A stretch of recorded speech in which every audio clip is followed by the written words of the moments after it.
ఇక ఇంకో కోర్సు చదవాల్సిందే. అమెరికాలో మాస్టర్స్ పూర్తయిన ఉద్యోగం రాని విద్యార్థుల కష్టాలు, వీసా గడువు పొడిగింపునకు కొత్త వ్యూహం అంట.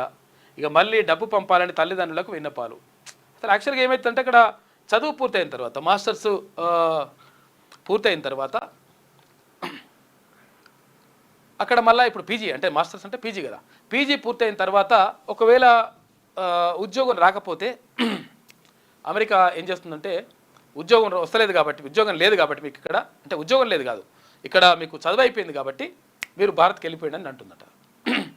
అరే అట్టెట్లా అంటే లేదు లేదు వెళ్ళిపోవాల్సిందే. మరి వెళ్ళిపోకుండా ఉండాలంటే అక్కడనే ఉండాలంటే ఏం చేయాలి? అక్కడనే ఉండాలంటే మళ్ళీ కోర్సు చేయాలి, మళ్ళీ కోర్సు చేస్తేనే ఇక్కడ ఉండాలి, లేకపోతే వేరే పని చేయడానికి అవకాశం లేదని చెప్పేసి ఆంక్షలు విధించింది ఇప్పుడు ట్రంప్ సర్కార్.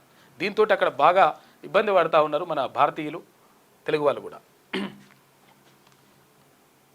అమెరికాలో మాస్టర్స్ పూర్తయిన ఉద్యోగం రాని విద్యార్థుల కష్టాలు, వీసా గడువు పొడిగింపునకు కొత్త వ్యూహం, మళ్ళీ డబ్బులు పంపాలని తల్లిదండ్రులకు విన్నపాలు. పాపం ఇక మళ్ళీ అడుగుతున్నారు పిల్లలు.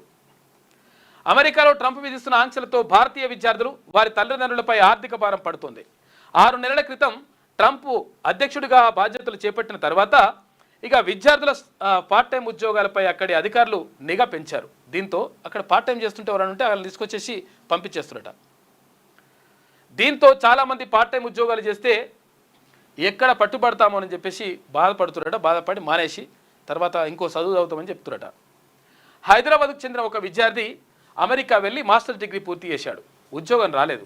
చదువు కోసం 40 లక్షల రూపాయల బ్యాంకు రుణం తీసుకొని వెళ్ళిన ఆ విద్యార్థి ఇప్పుడు తిరిగి వస్తే వడ్డీతో సహా 1/2 కోటికి పైగా అప్పు తీర్చాల్సిన పరిస్థితి. ఒకవైపు కోర్సు పూర్తయ్యాక ఉద్యోగం రాకపోతే తిరిగి స్వదేశానికి వెళ్లాల్సిందేనని అమెరికా ప్రభుత్వం హెచ్చరిస్తున్న నేపథ్యంలో ఇంకోవైపు దీంతో పిహెచ్డి సీటు సంపాదించాడు. స్టూడెంట్ వీసా కాలపరిమితి మరికొంతకాలం పొడిగించుకున్నాడు. ఈ కోర్సు పూర్తి చేయడానికి మరో 20 లక్షల రూపాయలు పంపాలని చెప్పేసి తండ్రిని కోడిండట. ఇంకో ఇటువంటి పరిస్థితి ఉన్నది అమెరికాలో. యాక్చువల్గా ఇప్పుడు పీజీ పూర్తి కాగానే తర్వాత ఏదో ఉద్యోగం చేస్తుండే, లేకపోతే చదువుకుంటప్పుడు కూడా పార్ట్ టైం ఉద్యోగం చేసేటోళ్ళు, చదువుకుంటూ కూడా చాలామంది అక్కడ నుంచి డబ్బు పంపించేటోళ్ళు. ఎందుకంటే అక్కడ ఏదో పార్ట్ టైం ఉద్యోగం చేసి ఇక్కడికి డబ్బు పంపించేటోళ్ళు. ఇప్పుడు ఆ పరిస్థితి లేకుండా ట్రంప్ మొత్తం కూడా ఆంక్షలు పెట్టడంతో ఆగమవుతుందట పరిస్థితి. ఇక 18 ఏళ్ల తర్వాత నెల ముందుగానే అయితే అమెరికాలో ఇట్లుంటే బ్రిటన్ మాత్రం అట్లా లేదు. బ్రిటన్లో కొంతవరకు మనకు మంచిగానే ఉన్నది, వాళ్ళు ఉద్యోగాలు చేసుకోవచ్చు అంటున్నారు. వాణిజ్యపరంగా కూడా సత్సంబంధాలు కొనసాగుతూ ఉన్నాయి. అన్ని రకాల కొంతవరకు నయమే ఉంది. కాకపోతే అమెరికాలనే ఇట్లా ఆగమాన్ చేస్తున్నాడు ట్రంప్.